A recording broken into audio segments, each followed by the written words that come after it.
Bonjour à tous et bienvenue dans cette nouvelle émission sur mon top 50 de mes figurines pop. Donc je vous ai déjà présenté les 15 premières figurines de ma collection. Et donc on va continuer cette semaine avec les pop de numéro 35 à 31 de mon top 50. Et donc on va commencer tout de suite, et je vous préviens aujourd'hui, il y a des très belles choses, avec la seule pop Star Wars que je vais vous présenter de tout mon top. C'est la pop de Jabba le Hutt, qui sera donc en numéro 35. Et c'est une pop que j'adore. Franchement, je l'adore. Et elle est clairement au-dessus de toutes les autres pop Star Wars qui existent. Parce qu'elle fait vraiment, je trouve, marrer. Je sais pas, moi, il y a vraiment un côté. Dès que je l'ai vue, je me suis dit, mais il me la faut dans ma collection. C'est une obligation. Il n'y a pas le choix. Elle est. Je sais pas, je trouve que la tête. Il y a beaucoup de trucs, c'est vraiment la tête qui joue. La tête joue beaucoup dans ce que je vais dire parce que, franchement, c'est une merveille. C'est une merveille. Et pourtant, elle est simple. Et Jabba, il existe aussi dans un pack assez cher, je ne sais plus où ce qu'il y a, mais quand ils sont dans le palais, dans l'épisode 6 ou l'épisode 3 de l'ancienne génération, si vous préférez, et ben, franchement, il est génial. Je trouve que franchement, la tête est super réussie. Et si jamais j'aurais jamais imaginé Jabba comme ça, j'aurais vu un peu plus sérieux ou je sais pas quoi, mais là, avec une tête pareille, franchement, il est super classe et c'est vraiment, clairement, ma pop Star Wars préférée et de loin. Vraiment de loin. On continue avec une pop de la série Flash. Donc je vous ai déjà présenté une pop Flash, c'était celle de Jay Garrick de la Legend of Collectors. Et cette fois-ci, on va passer à un personnage que j'apprécie tout particulièrement, c'est Captain Cold. Alors Captain Cold, c'est un personnage que j'adore. C'est peut-être même mon personnage préféré de l'univers de Flash, et de Legend of Tomorrow d'ailleurs. Alors la pop, elle est magnifique. Il y a un effet sur la capuche, voilà, j'ai le nom, sur la capuche, avec un petit effet de volume et de relief qui est super sympa. Le pistolet est super bien fait, la peinture est classe. Je trouve que ça représente bien Captain Cole parce que le physique de Wentworth Miller, qui est l'acteur, est assez banal quand même. Donc c'est que pour le représenter, c'est pas facile. Et là, avec cette tenue, franchement, il est super classe. Je vous montre, il y a pas d'erreur, il est juste classe. Franchement, c'est une merveille cette pop. Moi, je l'aime beaucoup. Et voilà, si je devais en acheter, si je devais en garder limite qu'une, ce serait celle-ci avec celle de Flash. Parce que vraiment, elle est de cette saga, parce qu'elle est vraiment top. Voilà, je la fais bien tourner. Parce que celle-ci, elle est classe. Juste ce qu'il faut. Vraiment juste ce qu'il faut. On continue avec une pop que j'aime beaucoup. Et alors cette licence, je l'avais exploitée à fond. C'est la licence de Harry Potter. Et comme je l'ai expliqué dans ma vidéo sur ma collection, j'avais énormément de pièces de cette collection. J'avais Dobby, j'avais Dumbledore, j'avais Rogue, j'en avais beaucoup. Et je me suis restreint à avoir 4 pop, dont celle-ci. Donc bien sûr avec Hermione, Ron et Lord Voldemort. Et donc c'est celle de Harry que je présente parce franchement, elle est superbe. Vraiment, mais je crois que toutes les pop Harry Potter sont vraiment jolies. Je parle de Harry Potter dans le sens de, même dans le sens général, elles sont vraiment très réussies. Mais celles de Harry, du personnage de Harry dans Harry Potter, elles sont super classe. Il y en a une avec sa tenue de Quidditch qui est magnifique. Il y a celle ou avec l'épée de Gryffondor. Enfin, franchement, elles sont toutes magnifiques. Celle de Harry, c'est des merveilles.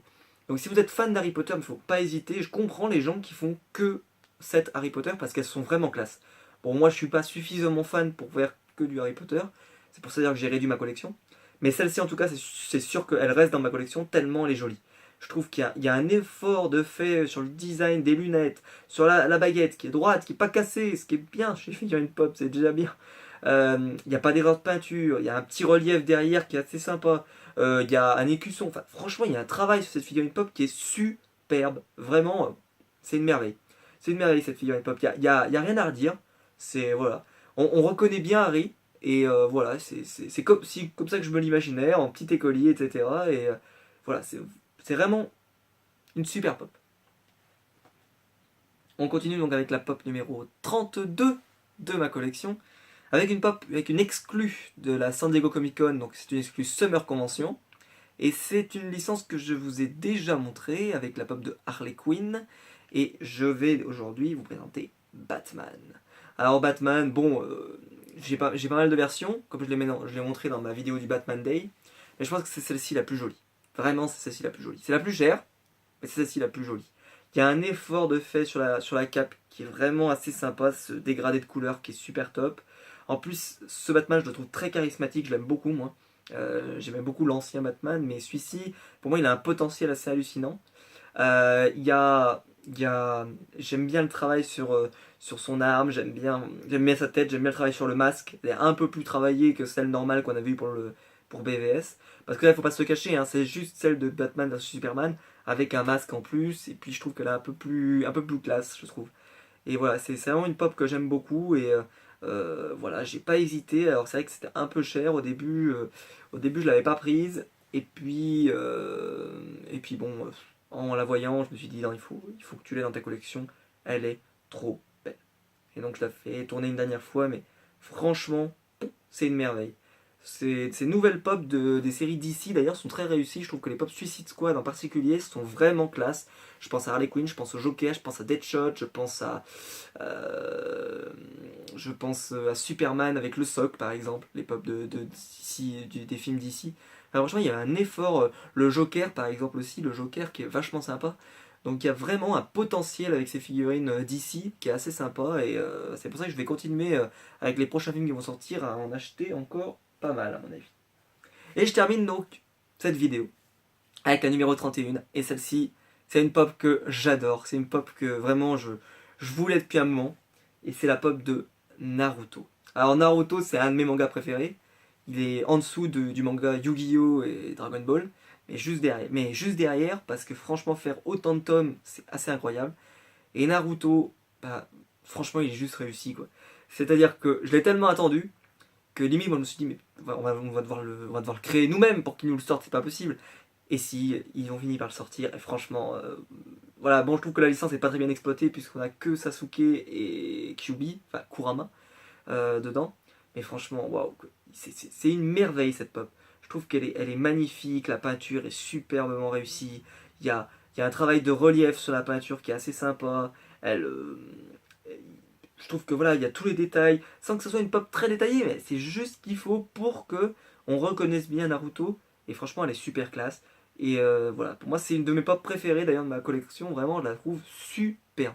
Alors après, question design, elle peut pas monter beaucoup plus haut dans le classement, mais sinon, franchement, si on parle juste de l'importance du perso et vraiment que celle-ci, je la voulais vraiment, eh ben, elle vaut le coup. Je la vois encore beaucoup dans pas mal de magasins, donc elle est vraiment facilement trouvable. Et vraiment, faut pas hésiter, elle est magnifique. Vraiment, c'est une merveille. Alors après, forcément, hein, on est Funko, donc les peintures sont toujours fait un peu, voilà, sont bien, mais quand même, on voit par exemple qu'il y a des petits, ça dépasse un peu sur le bandeau, par exemple. On préférerait que ça ne dépasse pas. Normalement, ça ne devrait pas dépasser. Mais bon, hein, c'est le jeu un petit peu des figurines pop. Mais je la trouve vraiment assez réussie et en tout cas, elle me plaît beaucoup. Et donc ce sera tout pour cette vidéo, j'espère qu'elle vous aura plu, donc n'hésitez pas à liker, partager, commenter, je regarde tous vos commentaires et j'y répondrai très rapidement et très gentiment bien sûr. Donc n'hésitez pas à me dire quel pop vous avez préféré de ce top là. Et puis donc nous on va se retrouver très bientôt pour la suite du top, donc on va rentrer dans les 30 plus belles figurines pop de ma collection. Et donc on se retrouvera la semaine prochaine pour la suite. A bientôt.